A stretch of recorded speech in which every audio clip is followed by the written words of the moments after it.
তানিয়া, তানিয়া, এই আমাকে তাড়াতাড়ি 100 টাকা দাও তো। 100 টাকা কি করবা? আর একটু দারোয়ানকে দিতে হবে, তাড়াতাড়ি দাও। আচ্ছা দাঁড়াও, দিচ্ছি। কই?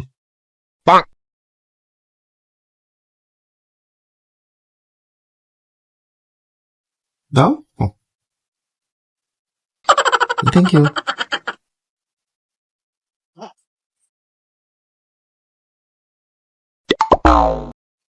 এই শোনো না, কে বলো? কি করতেছো? একটু মোবাইল দেখতেছিলাম। তোমাকে না একটা জিনিস বলাই হয় নাই। কি? আমার একটা বান্ধবী ছিল না, ছোটবেলার বান্ধবী, বুঝছো? তুমি চিনো ওই যে জেসমিন, ঠিক আছে? জেসমিনের ওয়েট কত জানো? কত? 100 কেজি ছাড়াই গেছে। এত খাওয়া খায় যে ওজন 100 কেজি হয়ে গেছে। কত বলি যে 100 কেজির নিচে তো নামাইতে হবে না, সে এখনো 100 কেজির উপরে চলে গেছে। অনেকবার বলছি যে এত খাইস না, এত খাইস না, তাহলে কিন্তু তার ওজন 100 কেজি হয়ে যাবো। এখন ঠিকই 100 কেজি হয়ে গেছে। কি বলবো বলো তোমাকে? তানিয়া, আজকে কি রান্না করতেছো? কি রান্না করব? দেখো কোনো ধরনের সবজি নাই, আর বাজারে সবজির যে দাম, একটা সবজি 100 টাকার নিচে না। সব সবজির দাম 100 টাকা হয়ে গেছে।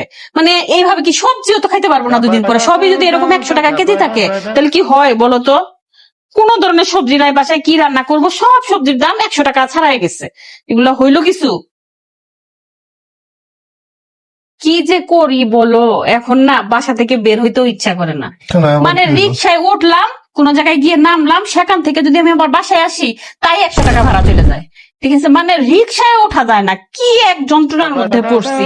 মানে উঠে আবার বাসায় আসবো তাতেই 100 টাকা ভাড়া। মানে যেখানেই যা, মানে এখন রিক্সায়ও দেখি চলাচল করা যাবে না, এই জন্য বাহিরেও যাই না আমি।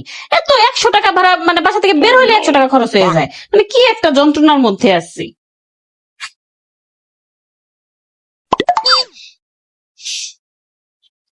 এই এই শোনো, কি বলো? এই পাশের বিল্ডিং এ বিয়ে না?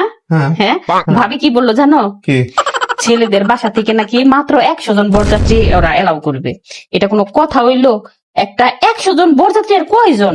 100 জন বরযাত্রী কোনো মানে ব্যাপার খাওয়ানো, কিন্তু মেয়েরা নাকি 100 জনের বেশি এলাও করতেছে না, বুঝছো? বলতেছে 100 জনের বেশি যাওয়া যাবে না। মানে এটা কোনো কথা? 100 জন বরযাত্রী তারা খাওয়াইতে পারবে না? মানে মানুষ কেমন যেন, খাওয়াতেও এত সমস্যা। তানিয়া শোনো, তুমি বসো না, এদিকে বসো। না কেন, কি হয়েছে? সরি, আমার ভুল হয়ে গেছে। সকালবেলা আমি তোমার থেকে 100 টাকা নিয়েছিলাম না, এই যে। আরে তুমি তো সকালবেলায় নিছো 100 টাকা, এখন দিয়ে দিতে হবে কেন? সমস্যা নাই, তোমার টাকা তোমাকে ফেরত দিয়ে দিলাম, ঠিক আছে? তুমি তোমার টাকাটা রাখো, ঠিক আছে? সকালেই তো তুমি নিছো, এখন আরে কোনো সমস্যা নাই, তুমি টাকাটা রাখো। আমি কি, আমি তোমার কাছে চাইতাম না, তুমি নাও দিতে একসাথে, আমি কিন্তু তোমার কাছে চাইতাম না, বুঝছো? সকালে মাত্র নিছো, এখন দিয়ে দিতে হইব। নিছো মাত্র সকালে, এক সপ্তাহ রাখতা তারপরে দিতা।